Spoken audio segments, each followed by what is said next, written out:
দেখি এই দেখো সাবাস কি সুন্দর ফুলেছে।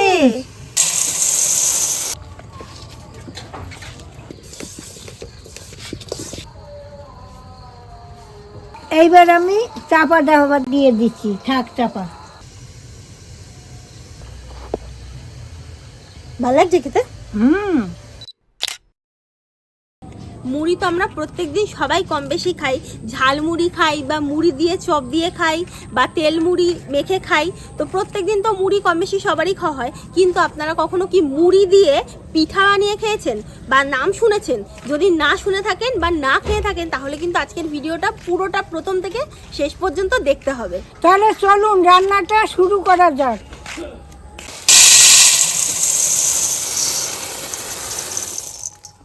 এই দেখুন আমি এখানে একদম টাটকা মুড়িটা নিয়েছি, এই দেখুন একদম কড়মড়ে মুড়িটা নিয়েছি। আপনারা একটা কাজ করতে পারেন, যদি কারোর বাড়িতে ধরুন নেতানো মুড়ি যেগুলো অনেক দিন হয়ে গেছে সেগুলোও কিন্তু আপনারা চাইলে এই রান্নাটাই ব্যবহার করতে পারেন। তো সবার ফার্স্টে আমি এই মুড়িগুলোকে একটা মিক্সিং জারে নিয়ে এটাকে ভালো একটা মিহি গুঁড়ো করে আনবো।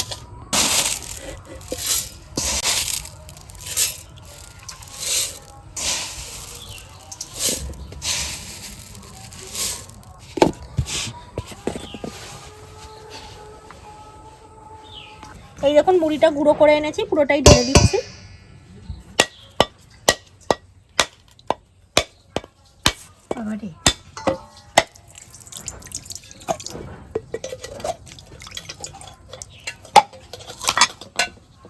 নারকেল ছোট হলেও নারকেলগুলো খুব ভালো আছে, নারকেলের দম আছে।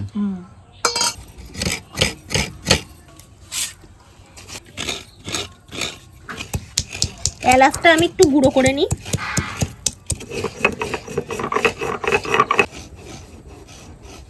উনুনটা ধরিয়ে দিয়েছে, কিন্তু উনুনে এত আঁচ যে এখন আর কড়াইটা বসাতে পারছি না, একটু আঁচটা কমুক তারপর বসাচ্ছি। ননস্টিকে 500 দুধ নিয়ে নিয়েছি, এখন এটাকে একটু জাল করে নিই।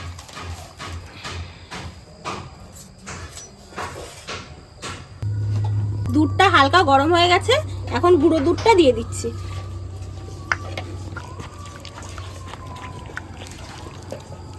এলাচের গুঁড়িটা দিয়ে দিচ্ছি।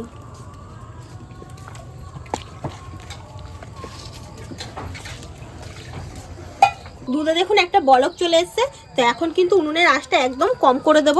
তারপরে এর ভেতর মুড়ির গুঁড়োটা দিয়ে দেবো। এখন মুড়ির গুঁড়োটা দিয়ে দিচ্ছি, আঁচটা কমিয়ে নিয়েছি।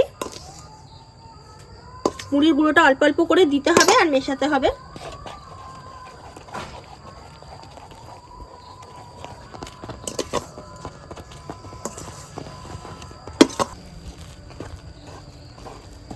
আমার জীবনে এই পিঠা আমি খাবো আমার নাতনির আমালে। আমি এই সমস্ত পিঠা পারি না, আমি পাটিসাপটা, কুলি পিঠা, চষি, মালপোয়া, এই সমস্ত দুধে ভিজানো এইগুলোই পারি। এইগুলো আমি পারি না, এইগুলো আমার নাতনির আমালে আমি খাচ্ছি, ভালোই লাগে, আরামসে বসে বসে খাচ্ছি। দেখেন না বসে আছি। মুড়ির ডোটা দেখুন খুব সুন্দরভাবে জমে গেছে, তো এখন নামিয়ে নিচ্ছে। এটা গরম অবস্থাতে এটাকে হালকা একটু ঢাকা চাপা দিয়ে রাখবো, ওই মোটামুটি 5 থেকে 7 মিনিটের জন্য। এটা 5 মিনিট মতো ঢাকা চাপা দিয়ে রেখেছিলাম, তো এখনো গরমই আছে। এটা গরম অবস্থাতেই একটা থালার মধ্যে ট্রান্সফার করে নিচ্ছি। এখন এটাকে মেখে নেব হাত দিয়ে একটু। আর এটা কিন্তু এই কাজটা কিন্তু একদম গরম অবস্থাতেই করতে হবে। এখন এর মধ্যে দিয়ে দিচ্ছি আমি 2 চামচ মতো ময়দা।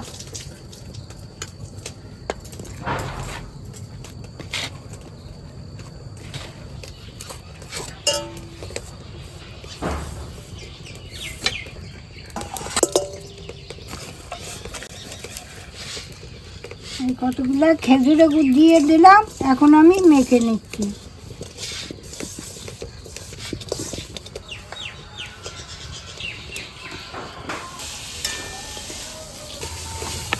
এটাকে মাখতে মাখতে একটু সফট করে ফেলেছি, তো এখন এর মধ্যে দিয়ে দেবো হচ্ছে মোটামুটি 2 চামচ মতো ঘি। তো আমি প্রথমে 1 চামচ মতো দিই, মাখার পর আবার 1 চামচ দেবো। যদি মনে হয় 1 চামচে হয়ে যাবে তাহলে আর দেবো না।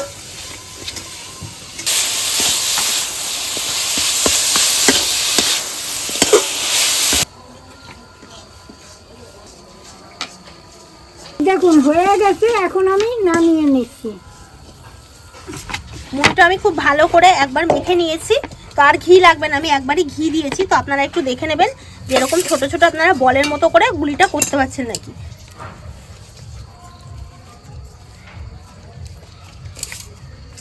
এই দেখুন আমার একটা কিন্তু এরকম বলের মতো করে হয়েছে। তো এটা কিন্তু আমার হয়ে গেছে। আমি এখান থেকে একটা লেচি ছিঁড়ে নিয়েছি। তো লেচিটা ছেঁড়ার পর এই যে হাতের সাহায্যে একটু গোল গোল করে নিচ্ছি। তো এখন এর মধ্যে থেকে একটা ছোট ছোট করে ওই যে যেরকম বাটি বানায় ওরকম বাটি বানিয়ে নেব। এই দেখুন একটা বাটির মতো বানিয়ে নিলাম। এখন এখান থেকে এই নারকেলের পুরটা নিয়ে ভরবে ভেতর।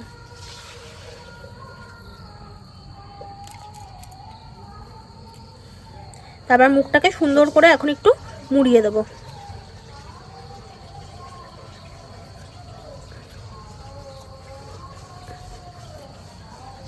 একটা চাকুর উল্টো সাইড দিয়ে এখন আমি এই যে এটাকে এরকম ভাবে কেটে নিচ্ছি একটু। তারপর এই দেখুন এই যে দুটো মাথা একটুখানি ডিজাইন করে নিচ্ছে এই যে এরকম ভাবে। আশা করি আপনারা বুঝতে পারছেন ডিজাইনটা কিরকম হচ্ছে। এই যে জাস্ট ধরে একটু এরকম। এখন আর একটা চাকুর দিয়ে এরকম ভাবে আরো একটু ডিজাইন করে নিচ্ছি। আপনারা এগুলো চাইলে ডিজাইন ছাড়া গোল গোল করেও খেতে পারেন, কিন্তু আমি একটু ডিজাইন করছি, দেখতে ভালো লাগবে। আপনারা কিন্তু এগুলো অনেকগুলো ডিজাইনও করতে পারেন। একটা আপনাদের দেখাচ্ছি আর একটা দেখাবো। এই দেখুন এই দেখুন আমি একটা কুলি পিঠা করেছি, এই ডিজাইন একটা। হ্যাঁ এই তো। এখন একটা দেশলাইয়ের কাঠি দিয়ে এই মাঝখানটা একটু ফুটো করে নিচ্ছি। এই যে সামান্য একটু ছিদ্র করে নিচ্ছি। এই দেখুন একটা মুড়ির পিঠা ডিজাইন কিন্তু আমাদের রেডি। এই দেখুন এই যে বাটি বানাচ্ছি।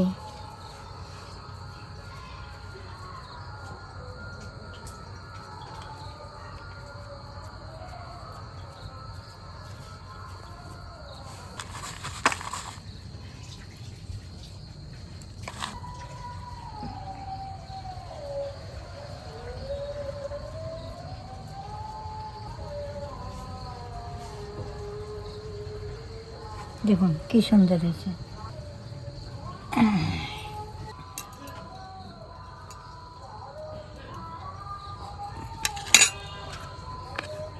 এই থালাটা আমি একটু ভালো করে ঘি মেখে নিচ্ছি। এই দেখুন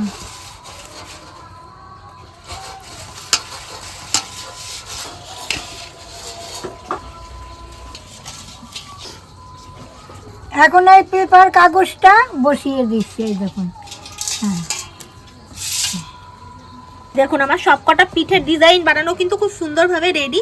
অনেকগুলোই পিঠে হয়েছে আর ঠাকুমা বানিয়েছে দুখানা ওই পুলি পিঠার মতো ডিজাইন। তো এখন এই সমস্ত পিঠাগুলো বাটার পেপারের ওপর বসিয়ে দিই। এগুলো বাটার পেপারের ওপর বসানোর একটাই কারণ এগুলোর মধ্যে একটু ভাপ দেবো। তো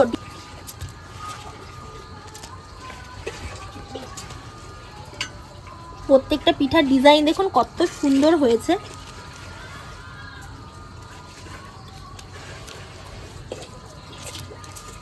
এই রান্নাটা করতে কিন্তু আমাদের একটু সময় লেগেছে, ওই জন্য দেখুন সন্ধ্যেও কিন্তু হয়ে গেছে। এই দেখুন গরম জল বসিয়ে দিয়েছি, এখন আমি এই পিঠাটা বসিয়ে দিচ্ছি।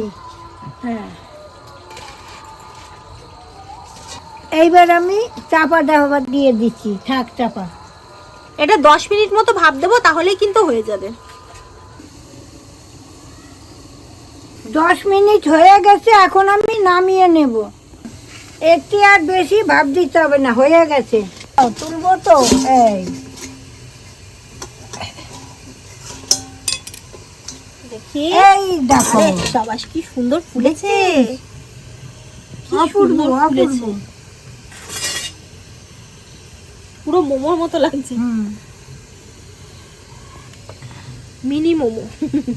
এই দেখ কি সুন্দর, দেখ নরম তুলতুলো হয়েছে। এই দেখ হ্যাঁ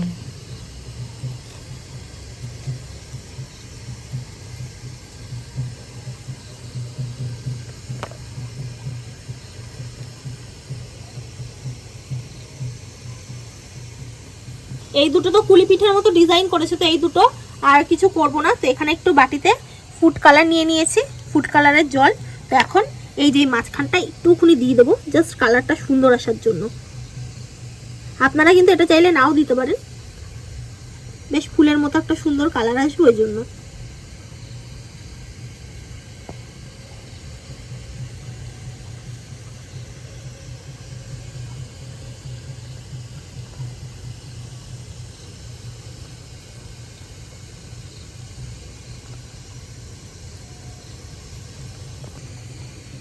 এই দেখুন ওপরে একটু ফুড কালার দিয়ে দিলাম, এখন কিন্তু পুরো ফুলের মতো একটা ডিজাইন লাগছে। আর দেখতেও দেখুন কতটা সুন্দর হয়েছে এটা। তো আমাদের গরম গরম এক থালা পিঠা কিন্তু রেডি। তো এখন আমরা খেয়ে দেখি। নাও খেয়ে দেখি, দেখুন কি সুন্দর, এই দেখুন নরম তুলতুল হয়েছে, দেখুন। ভালো লাগছে খেতে? এই শীতের সন্ধ্যায় গরম গরম পিঠা কার না ভালো লাগে বলুন তো? তো আমি একটু ভেঙে দেখাই আপনাদেরকে। এই দেখুন ভেতরে কিন্তু পুর রয়েছে, কত সুন্দর। তো একটু খেয়ে দেখি। খেতে হেব্বি হয়েছে, হেব্বি লাগতো। তাহলে আজকে আপনাদের বাড়িতে ফেলে দেওয়া মুড়ি দিয়েও কিন্তু একটা দারুণ রান্না করে দেখালাম। আপনাদের রান্নাটা কেমন লাগলো অবশ্যই কিন্তু আমাদের কমেন্টে জানাবেন। আর আমাদের যারা ইউটিউব থেকে ভিডিওটা দেখছেন অবশ্যই কিন্তু একটা সাবস্ক্রাইব করে দেবেন, আর যারা ফেসবুক থেকে দেখছেন অবশ্যই কিন্তু একটা ফলো করে দেবেন। টাটা।